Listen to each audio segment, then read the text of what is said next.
It was the biggest and most highly classified project of World War II. It was more highly classified than the Normandy invasion. It had #1 priority in everything. It wasn't easy. You know it's got to be done, so you grab it and run with it. Get the job done. It was a job unlike anything the world had ever seen. It was the business end of an atomic bomb. It was plutonium. It was the first. It was going to change the world. Well, the first time I ever got into it, I was just astounded because I just could not imagine the effort that it took to do that. It did a lot of good. It did a lot of damage. I think every American, in fact, every citizen of the world needs to know about Hanford.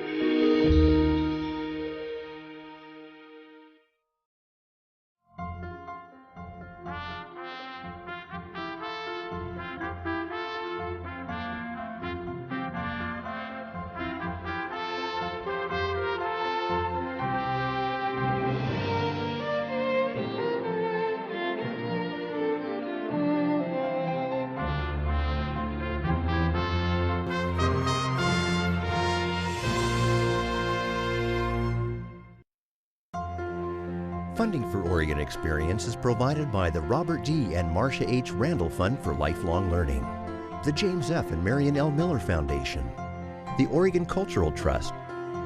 Additional support provided by Kei Kitagawa and Andy Johnson Laird, the Clark Foundation, the Roundhouse Foundation, Fran and John von Schlegel, and viewers like you. Thank you.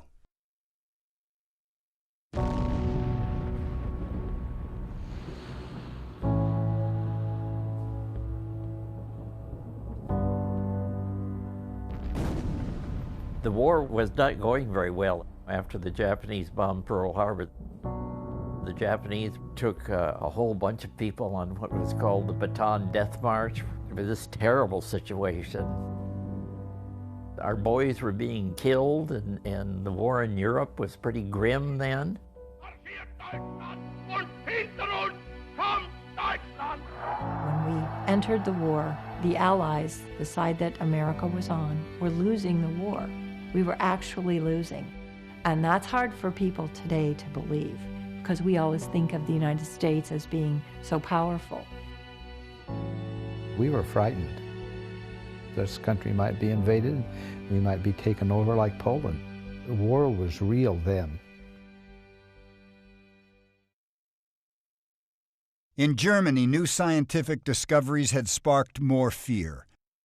In 1939, 2 scientists had split or fissioned the nucleus of a uranium atom.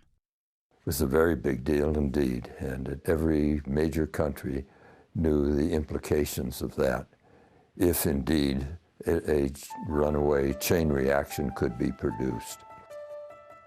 Scientists knew that when a uranium atom is bombarded with neutrons, the uranium nucleus can split, releasing energy and more neutrons. If those neutrons now split other uranium atoms, that could go on and on. Physicists were thinking that it could make explosives of hitherto unheard of amount of energy and violence. The race to build the ultimate weapon of war had begun. In 1939, President Franklin Roosevelt received a letter signed by Albert Einstein, urging more research into this new science and potentially new kind of weapon. Soon after, Roosevelt began asking America's top scientists for help. And in 1941, a new discovery brought the possibility of a super bomb one step closer. While experimenting with uranium, chemist Glenn Seaborg isolated a new element. Plutonium is a man-made element that you make by bombarding uranium. Plutonium was highly fissionable, and like uranium, could possibly be used as fuel for an atomic bomb. But the only way scientists could produce enough plutonium for a weapon would be through a controlled nuclear chain reaction. And that had never been done, until a recently emigrated Italian physicist went to work at the University of Chicago. On December 2nd, 1942, Dr. Enrico Fermi built what's called Chicago Pile 1, and that is the actual first reactor in the world. Let's remember, it wasn't a building, it was simply a pile of graphite.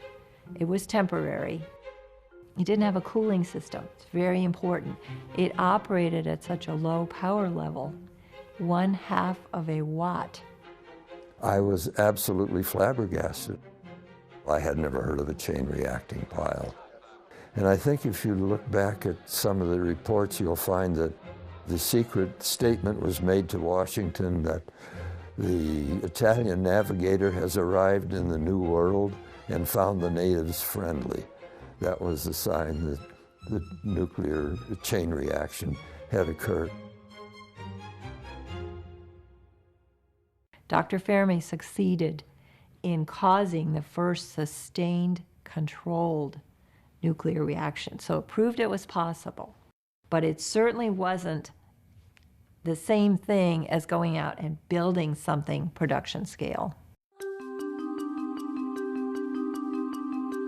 But with a war raging and pressure mounting, Roosevelt had authorized what became known as the Manhattan Project, a top-secret mission to build a nuclear weapon. It became one of the biggest gambles in American history. You couldn't have done this in time if you waited to prove everything ahead of time. It would take years. And they just decided, we'll do it, we'll succeed or we'll fail, but we have to go fast. And Germany, of course, had a head start on us. If they had gotten the nuclear explosive first, they would have won the war. If we got it first, we win the war. This was the basis on which everybody worked and knew that that was what was at stake.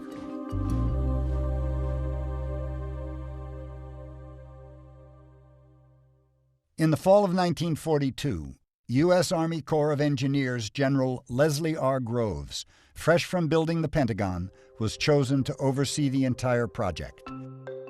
To increase the odds of success, Groves chose to simultaneously pursue production of both a uranium and a plutonium-fueled bomb. Scientists would design and develop the weapons at Los Alamos, New Mexico, under the direction of physicist J. Robert Oppenheimer. A massive plant at Oak Ridge, Tennessee would produce weapons-grade uranium. Scientists there would also make small amounts of plutonium for continued research. At first, we were only getting thousandths of a gram, 1 milligram of plutonium at Oak Ridge, and gradually worked up to gram quantities. In the meantime, plans moved forward for a third major plant. You're going to have to build a city, virtually, of industrial buildings in order to produce plutonium. They had to decide everything about how to build things that had never been built before. At DuPont, mechanical problems are solved by mechanical engineers. General Groves hired the chemical giant DuPont Corporation as the plant's prime contractor. DuPont was a stinker for safety because they had to be. They generated gunpowder. It worked with explosives, TNT, all kinds of chemical weapons, and its plants were safe. Managing the plutonium project fell to Army Corps of Engineers Colonel Franklin T. Matthias. Colonel Franklin Matthias was a young man. He was only 34 years old when this project began. He was given an enormous amount of responsibility. He was into every detail to make sure this project went forward. His first challenge? Find a large remote location. Matthias and his small team explored most of the western United States, including parts of California and Oregon. From day one, Matthias kept meticulous notes. December 22nd, 1942. Decided Deschutes River required no further checking, as not suitable based on map and aerial reconnaissance. Hanford site far more promising. The Hanford site in south-central Washington met all the necessary requirements.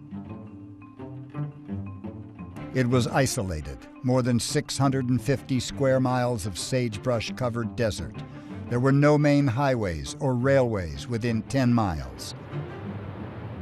About 90 miles north, the Grand Coulee Dam was generating abundant electricity. And there was the river, the Columbia. Partially wrapped around the site would provide water. You need millions of gallons of cold water to run the old-fashioned reactors. And when they saw the empty land here, the fact that you could have the river and the desert without a lot of precipitation, they said, this is it. But the land wasn't completely empty. Native Americans, including the Wanapums, had treaty rights to use it. They had an encampment at White Bluff. It was just probably a half a mile of our house that they moved to at the time that they were fishing for salmon. They were allowed to fish on site while the reactors were being built, which was a good year and a half after the Hanford project was sited. Once the reactors began to operate, no, they couldn't come in anymore. Besides the tribal camps, 3 small towns hugged the Columbia: Richland, Hanford, and White Bluffs.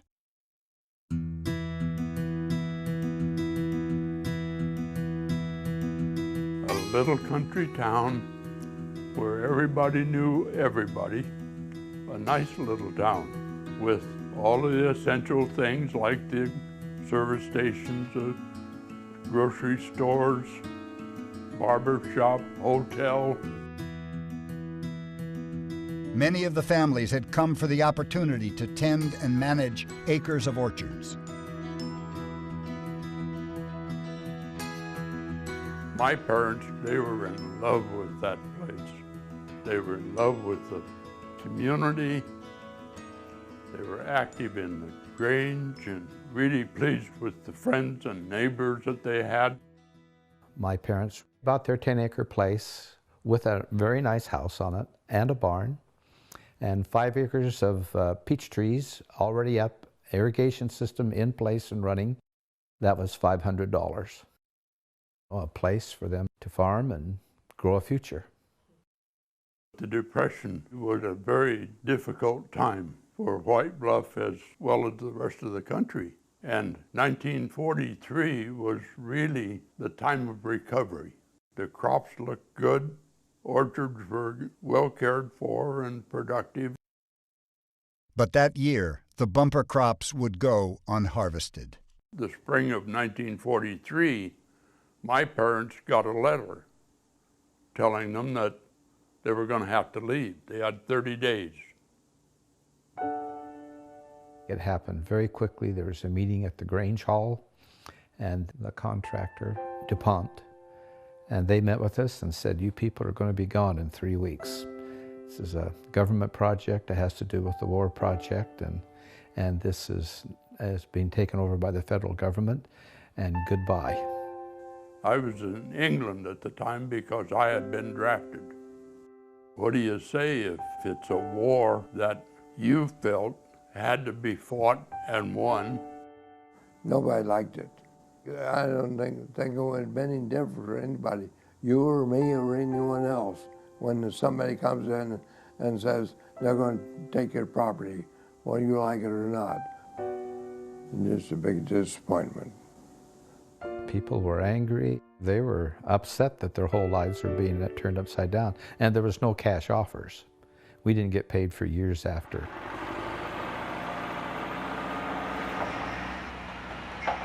Just downriver, the village of Hanford had been evacuated too, and was changing into a sprawling construction camp, a boom town filled with rudimentary huts and barracks. Life here is a little on the rugged side, read one recruiting brochure. They had this incredible need for labor. carpenters were the prime ones they needed out of the gate. When they began this project in March of 1943, by September of 1943, they had 50,000 workers here. So they were hiring 10,000 people a month.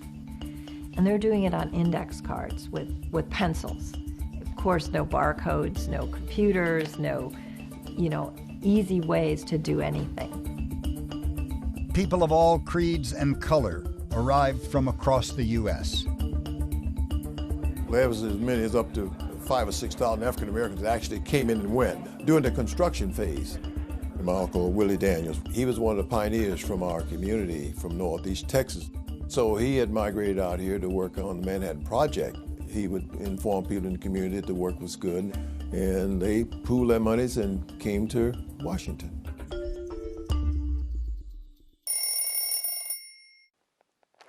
Women came too and took jobs as clerks, stenographers, and a variety of other jobs. It was by and large a different kind of workforce because most of the younger men were fighting the war. And so they had to take mostly men over the age of 38. So what they got was the experienced journeymen, best in craft workers. And there were no apprentices here. The town of Richland survived, but the U.S. government now owned and operated everything. Richland was a closed community. It's owned as a strictly government town. You couldn't live in Richland without working at the plant. Project homes and prefabs sprang up for families and more permanent operating and engineering staff. All I know was that a plant was being built by the government to support the war effort. Monty Stratton was working under a draft deferment in Ohio when he was hired in 1943. I thought it'd be a nice chance to see what the Wild West was like. Arrived in Pasco early, wee hours of the morning. I was assigned to what was called the instrument department. And the main reason for that was my background being an electrical engineer. Also, I had electronics experience being an amateur radio operator. Very little information given out as to what the nature of the work was. There was something big happening at Hanford, but few people knew exactly what. Local, county, and state government had no jurisdiction over the project. No one could get on or off site without clearance. There was no welcome mat out around here. Armed guards turned visitors back on highways and side roads miles from the center of the exclusion area, and the product being made was shrouded in the deepest secrecy. The new U.S. Office of Censorship was also asking newspapers and broadcasters for silence on a variety of topics. March 8, 1943. The spokesman review getting obstreperous and insisting they print a story. Trying to restrict publicity on this project is like keeping water in a sieve. Franklin Matthias. But for the most part, the media cooperated. And in the spring of 1943, Hanford Engineering Works, the largest construction project in the world at the time, went to work. Hanford was kind of the Paul Bunyan. If you think about a persona, this is going to be the burly, roll up your sleeves, get the work done kind of place. And here it was in the corner of the country, very remote, and yet so important that materials would be rushed to it if needed. Workers began building hundreds of miles of connecting rail lines, roadways, and power lines. Mess halls were another early priority. 8 of them, each the size of a football field, open to feed hungry crews, consuming 8,000 pounds of coffee a day, 120 tons of potatoes. In fact, plenty of just about everything. If you finished your meal, you held up your plate, and someone would bring another platter. And that didn't happen anywhere else in America. because in the American home at the time, there was rationing, and you could only have meat maybe twice a week. Here at Hanford, you could have as much as you wanted every day. And they paid them and fed them well to keep them here because it was so essential. There was huge turnover. And even though those conditions were good, the isolation, other factors caused many people to leave.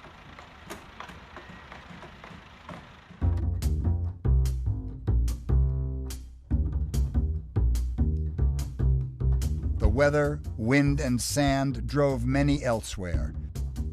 Engineer Dick Donnell captured life here with cartoon character Dupus Boomer.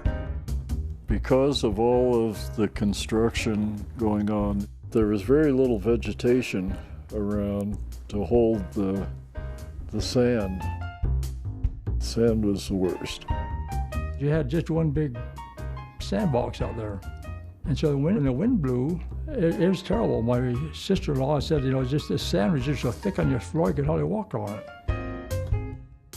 I can remember that being very distressing to my mother, you know, was that every time the wind blew, she had to go around and dust everything and sweep up these piles of sand and stuff that would leak through from no not where. In those days, they were called termination winds because so many people just couldn't stand that type of living and pick up and go back home to the other part of the country.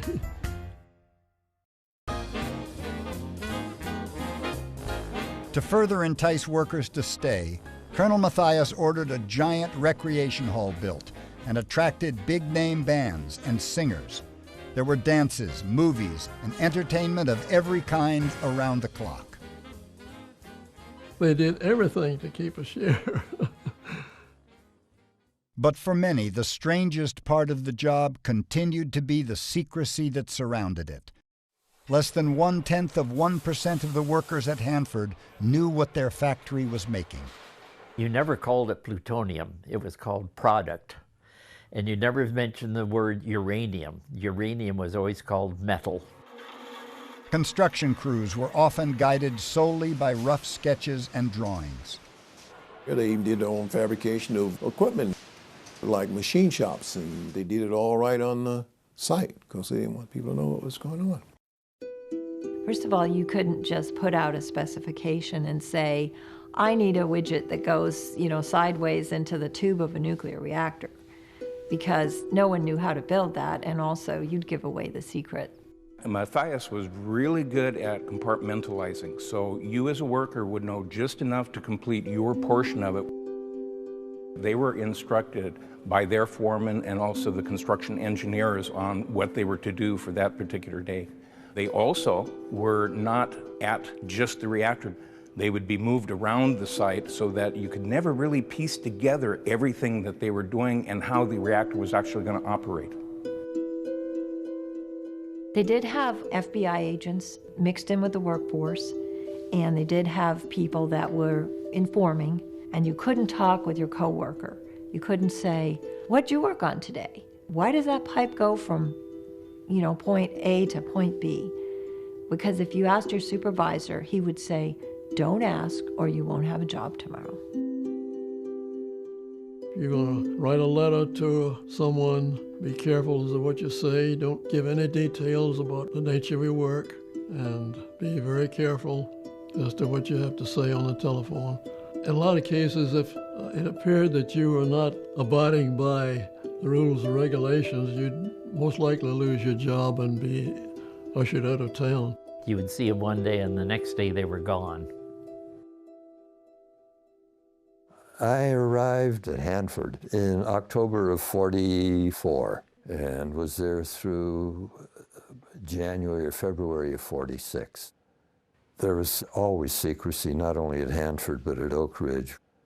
But everybody was told that what they're working on was so important to the national defense. I remember one bus driver felt so proud of the fact that he was busing people out to the plants, even though he didn't know what was out in the industrial plants at Hanford. And he said, without us, these people wouldn't be able to do the work. But exactly what they were doing continued to baffle not only the workers, but the residents of nearby towns, too. What they were thinking was, gee whiz, all these supplies going into the plant, hundreds of tons of materials and food and everything that was required to keep a community of many thousands of people working and fed, but nothing was coming out. But on the inside, massive structures were going up at an ever faster pace. December 6th, 1943. General Groves arrived this morning, insisted that the completion of the building could be advanced 2 or 3 months, to which I agreed. Franklin Matthias. 3 identical reactors, B, D, and F, were taking shape in what was called the 100 area along the river. And you separate them by about 6 miles in between each one. That's in case one has a catastrophic accident. Inside each, a staggering sight was emerging as well: the face of a nuclear reactor. It's 5 stories high. It's the height of a 5-story building. It's as wide as a huge movie screen, and it's got these pipes in it that look like a waffle iron. It was cutting-edge technology of the time. You take the interior structure, which is called the core, and that is kind of a Lincoln Logs type assortment of pieces of graphite, and you're going to put uranium in tubes that go through the graphite. They were aluminum clad, and they contained naturally occurring uranium. So those were loaded into the reactor, and when fully loaded, you had anywhere from 200 to 300 tons of uranium in this reactor. How close does each piece of uranium have to be to the other pieces of uranium? And how much water and how thick can the pipes be before they interfere with the nuclear reaction? And all of these calculations had to be done and then done precisely, carried through by the builder's hands. And it was all based on Dr. Fermi's theories and I'll say guesses, very, very good guesses, but his calculations and his theories. So no one knew exactly how to do this. Fermi's calculations had called for 1,500 process tubes that would hold the uranium fuel. 9 horizontal control rods could be moved in and out of the reactor core. When you're loading the reactor, they're inside the reactor and they're absorbing neutrons. So even though you're inserting those 200 to 300 tons, you're absorbing the neutrons, you're not going to have sustained nuclear reaction. It's not until you remove them. That's when the magic occurs. In addition to that, suspended above the reactor are safety control rods that will drop into the reactor to shut the reactor down in case it runs out of control.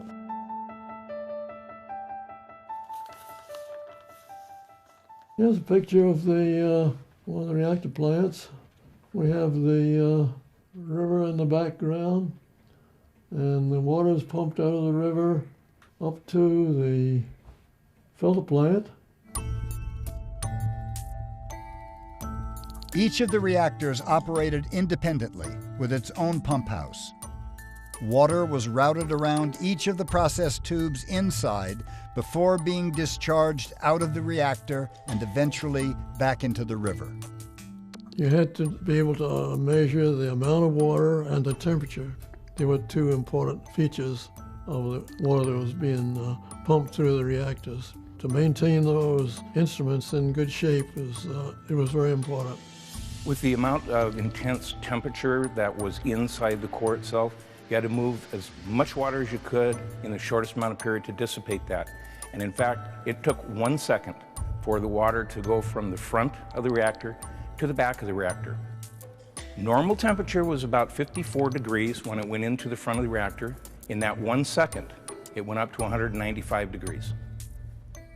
You had to pump in the amount of water it would take to supply a major city, such as Seattle. You had to pump that through every day. Water delivery was a huge part of the Hanford project. The control room was staffed around the clock to monitor the more than 5,000 instruments and gauges and precisely regulate the rate of the nuclear reaction. This is where your senior operator would sit to operate the vertical safety rods and the horizontal control rods. This was one of the most stressful jobs in the reactor. In fact, his shift would last only 1 to 2 hours.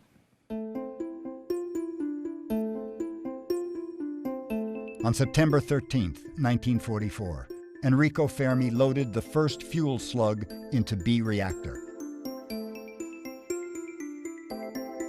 And on September 26th, less than a year after its construction had begun, the first full-scale nuclear reactor in the world went critical, or into a controlled, self-sustaining nuclear chain reaction. But there was a problem. And the reaction started to cool down by itself. And then eventually there wasn't enough fission going on to sustain it. And they thought, we have failed. We have done all this and we have failed. And it was daunting. They figured out that there was an isotope being produced that was damaging the fission reaction and slowing it. And they realized that they were going to have to overpower that. Enrico Fermi says 1,500 tubes. So 1,500 tubes is what it was going to be. And one of the engineers went to Groves and said, well, what's your contingency? What if that's not enough? We have a situation where General Groves found himself in the middle between a community of scientists who were brilliant and a community of engineers who were very practical. And General Groves had to mediate.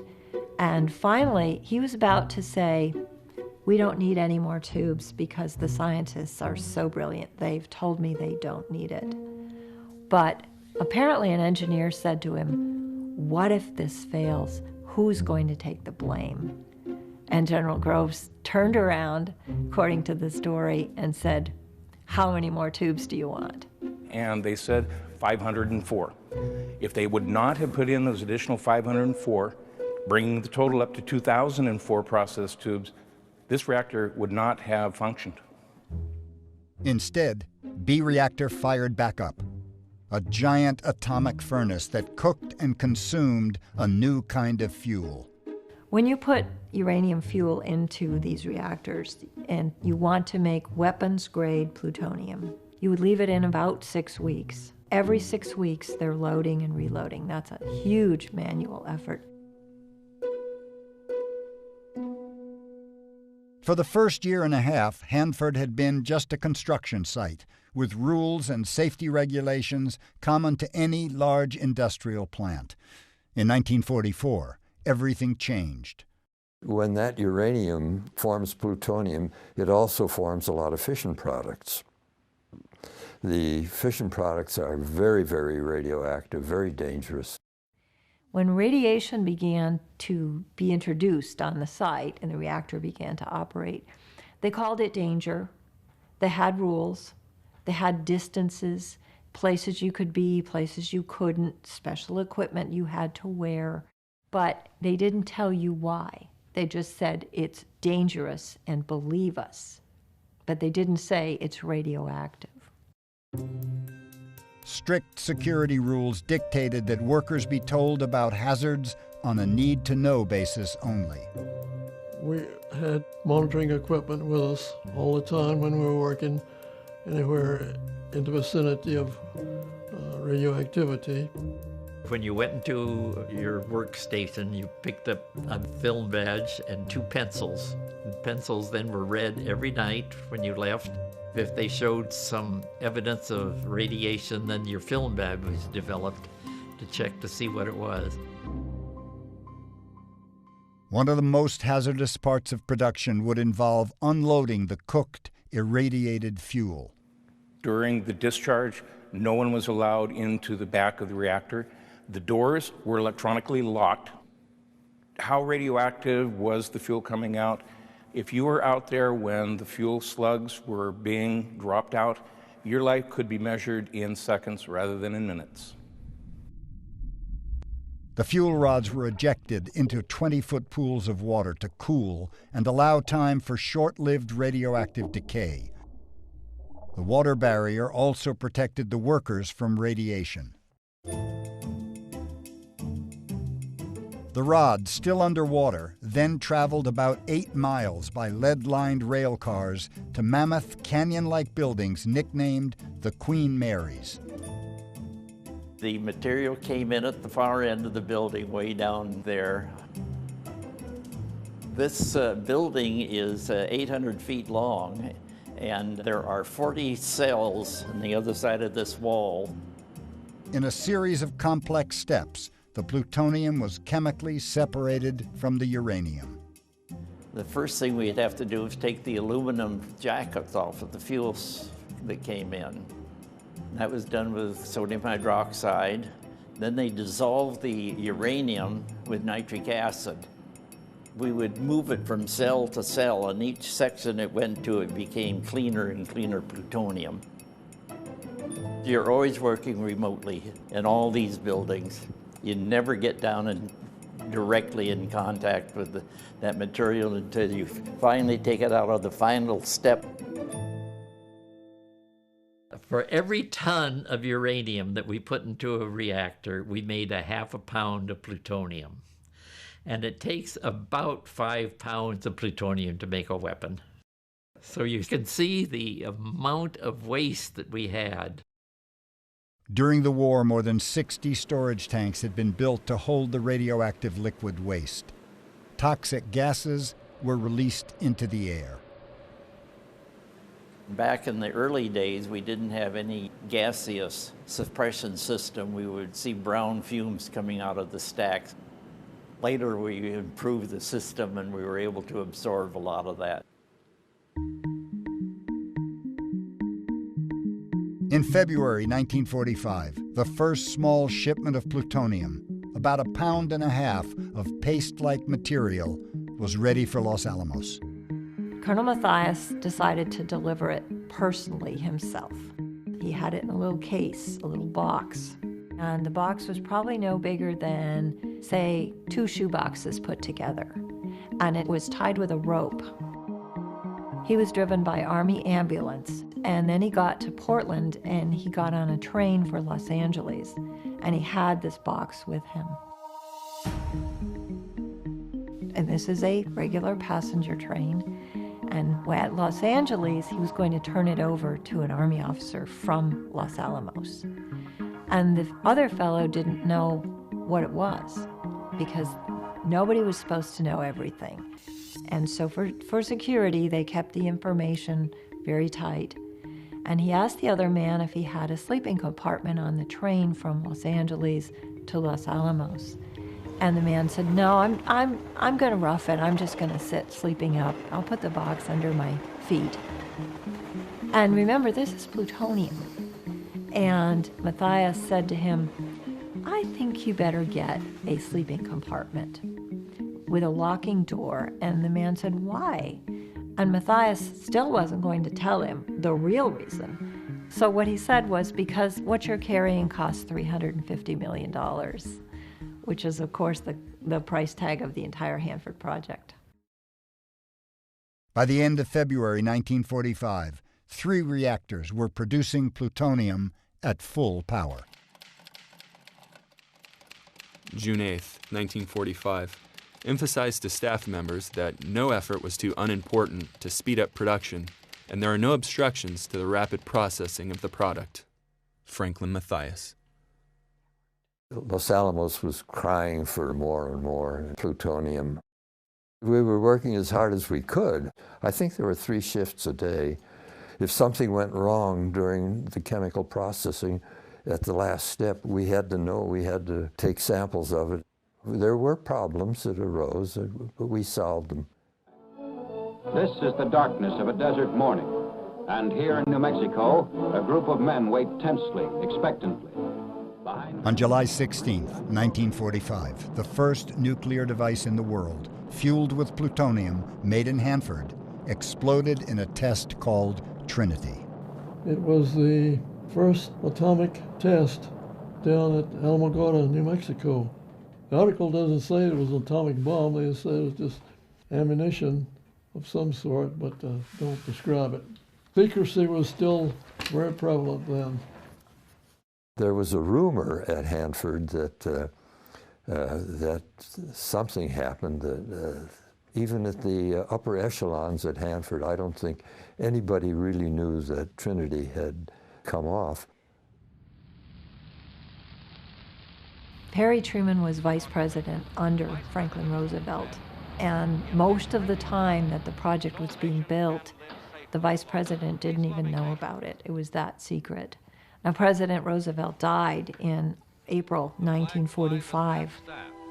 Vice President Harry S. Truman takes the oath of office as 32nd. And at that time, Mr. Truman became president, and that's when he was told. On August 6, 1945, a uranium-fueled bomb was dropped on Hiroshima, Japan. The world will note that the first atomic bomb was dropped on Hiroshima. We won the race of discovery against the Germans. President Truman made an announcement to the nation, and he revealed that there is a place called Hanford, and they're also working on atomic weapons, and the workers had no idea. They walked out into the streets and were just clapping and shouting, celebrating, but saying, "I didn't know, did you know?" And nobody knew. August 6th, 1945. By afternoon today, the area around Richland was besieged with reporters, newsreel people, and radio people to get first-hand accounts of the story of Hanford for their newspapers and radio stations.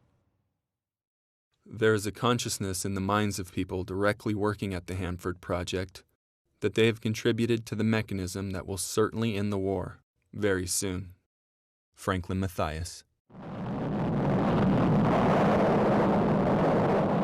3 days later, on August 9th, a second bomb armed with plutonium made in Hanford exploded over Nagasaki. A great towering mushroom effect could be seen going higher and higher and reaching into the stratosphere. It's estimated that the two bombings killed or injured about 200,000 Japanese citizens. And in the months to come, thousands more would die of burns and radiation sickness. When the bomb was dropped, everybody thinks that probably saved at least 1 million Americans who would have had to invade the Japanese homeland. Happily, that never had to happen, and I was glad of that. I was sorry that so many innocent Japanese lives were taken. I hope it never happens again. That was the downside of it. Kind of have mixed emotions, really. I'm proud to have been here and helped gotten the war effort to move along. But at this particular time, I might actually go so far as to question whether it was necessary to have dropped the bomb, but I think we saved thousands of lives by having done that.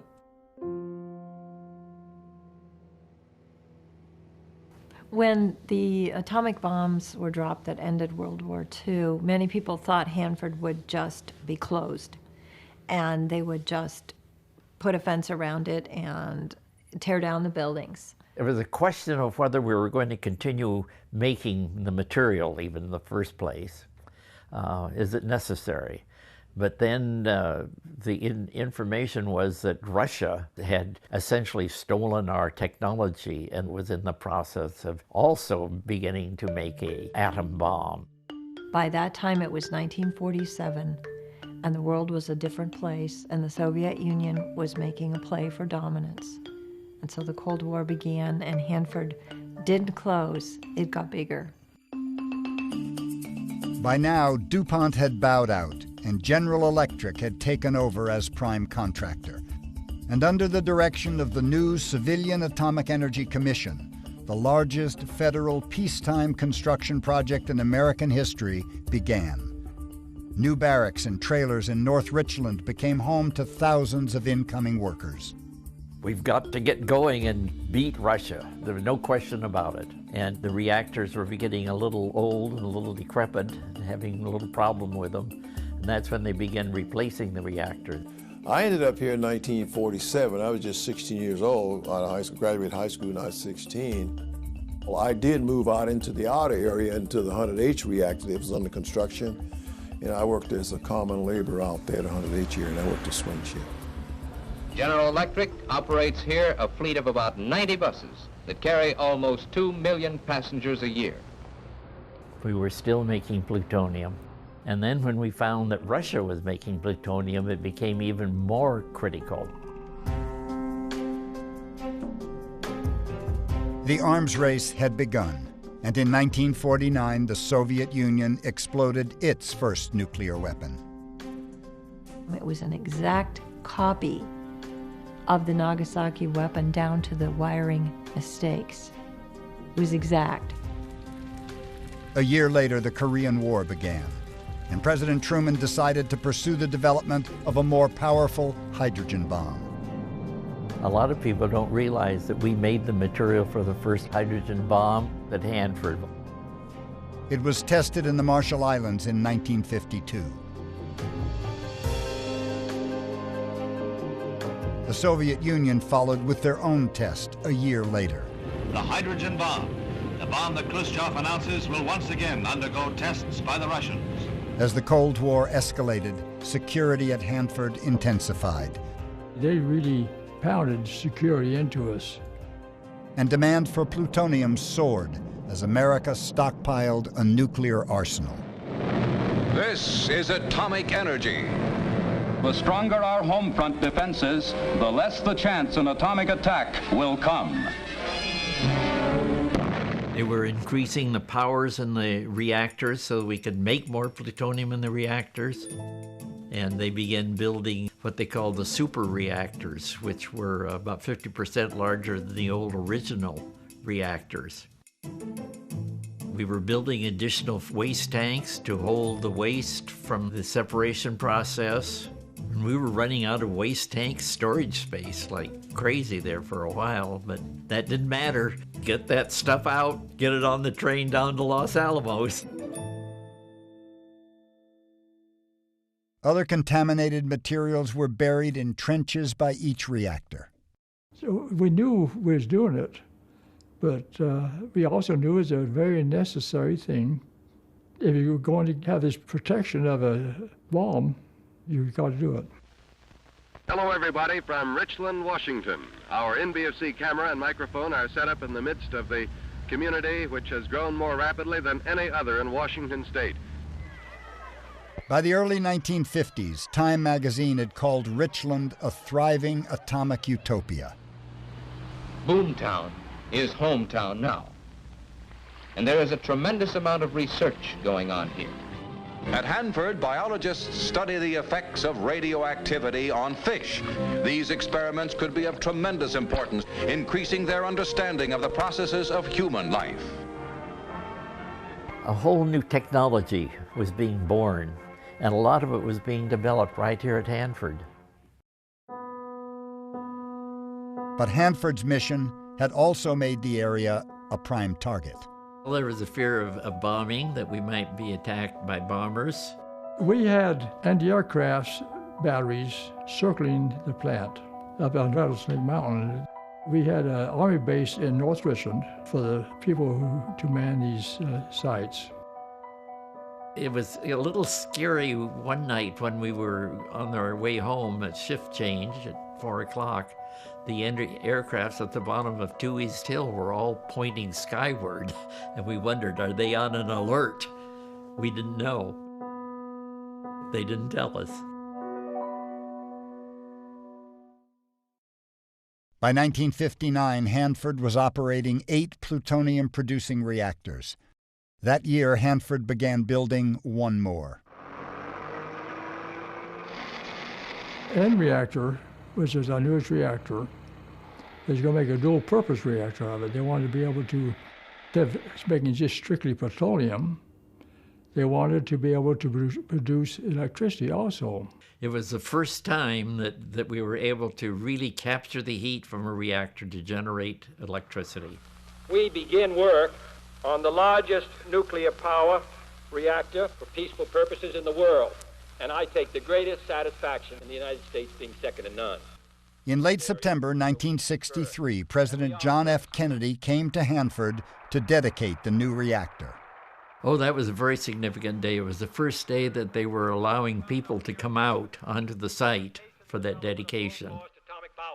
All this means that we put science to work in improving our environment and making this country a better place in which to live. Peak production at Hanford was between 1956 and 62. Of course, by 1963, Kennedy was assassinated, and President Johnson began to go in a very different direction and closed a lot of the Hanford plants. You can see the handwriting on the wall. It's going to happen. You just can't keep doing this and putting this plutonium in a hole in the ground. In 1968, B reactor was shut down, and by 1971, there were 8 reactors no longer operating. We had produced enough plutonium, essentially, to blow up the world. We just didn't need any more. A nuclear war cannot be won and must never be fought. As the Cold War was coming to an end in the late 1980s, N reactor was shut down too. But a new environmental awareness had been gaining traction in the United States years before. The wastes are one of the most serious environmental problems faced in this country. By the early 1970s, leaking underground storage tanks were drawing intense criticism. And scientists were debating new safety standards for radiation protection and exposure. Even during World War II, DuPont was extremely concerned about the emissions of radioactive material, emission of hazardous materials. And they began a fairly small monitoring program. This environmental monitoring program was world-class, with one exception. It classified and held secret its data. The entire country and community of scientists might have been able to work on these problems, but we're not told, and certainly the residents and the people here were not told. In 1986, the Department of Energy began releasing thousands of pages of historical documents detailing the operations at Hanford. Largely because of the massive amount of data available, Hanford, once shrouded in secrecy, would become the most scrutinized nuclear waste site in the world. Hanford, first of all, has so much waste. It has 2/3 of all the nuclear waste in the entire nation in one place. Our mission's cleanup. That's all we do. Probably our biggest technical challenge on the Hanford site is the treatment of the underground stored waste in the underground tanks. There's 177 underground tanks. The waste treatment plant is being built to treat that waste, about 56 million gallons, and it's a very challenging job to figure out how to vitrify or glassify that waste in a safe manner. Today, the cleanup at Hanford is costing U.S. taxpayers about $2 billion a year. The process has been plagued with technical problems and delays and will most likely continue for generations to come. In contrast, the Hanford Reach area, once part of Hanford's security buffer, has been untouched since 1943. This land is considered ecologically pristine and was named a national monument in 2000. The Hanford Reach is the only free-flowing part of the Columbia River from Canada to the mouth in the Pacific Ocean. It's the only place that looks like it did 100 years ago or 200 years ago. So that's one of our greatest responsibilities, in making sure we preserve and conserve those resources. Downriver, the shell of Hanford High School is all that's left of the town site, evacuated decades before. There were several hundred people here living in Hanford. This high school that used to be so vibrant, it was the center of the community, and it represents to me many of the dreams that they had. It belongs to the American people, and we would like to save it. The few reminders of life in White Bluffs have also yielded to time. Like Hanford High, the old town bank is crumbling, and sidewalks point to sacrifices made long ago. In 1968, we were allowed to go out to our former home sites, and I seen my father cry. But my dad loved that place. He would have probably died there. But it just didn't work out that way.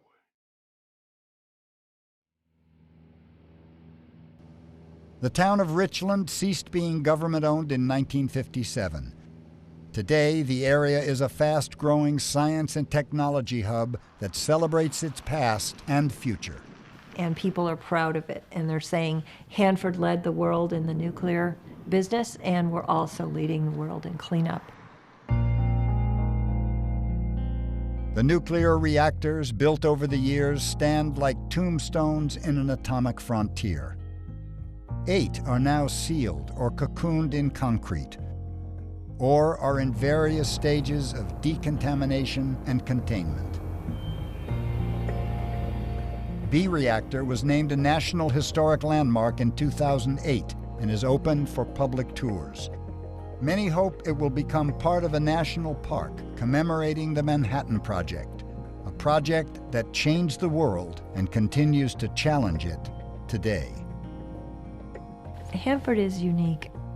Now, we've faced desperate times before in the American Revolution and other crises in our history, but to meet it on such a massive scale, one place, one time, one short burst, and to have the whole thing succeed, I don't know of any other time in American history that has occurred. I think everybody from the University of Chicago to Oak Ridge to Hanford all felt like pioneers. Everybody that was involved, all the hundreds of people that were involved felt that they were doing something that's never been done before, and they knew what was at stake. Hanford played such an important role in terminating World War II. It's important to remember what happened.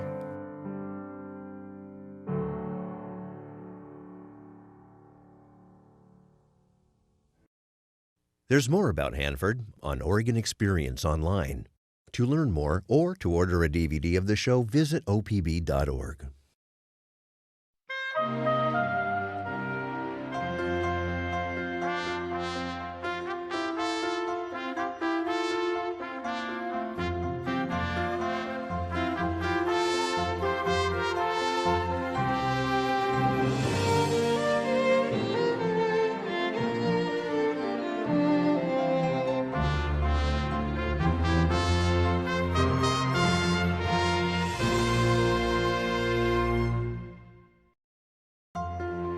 Funding for Oregon Experience is provided by the Robert G. and Marcia H. Randall Fund for Lifelong Learning, the James F. and Marion L. Miller Foundation, the Oregon Cultural Trust.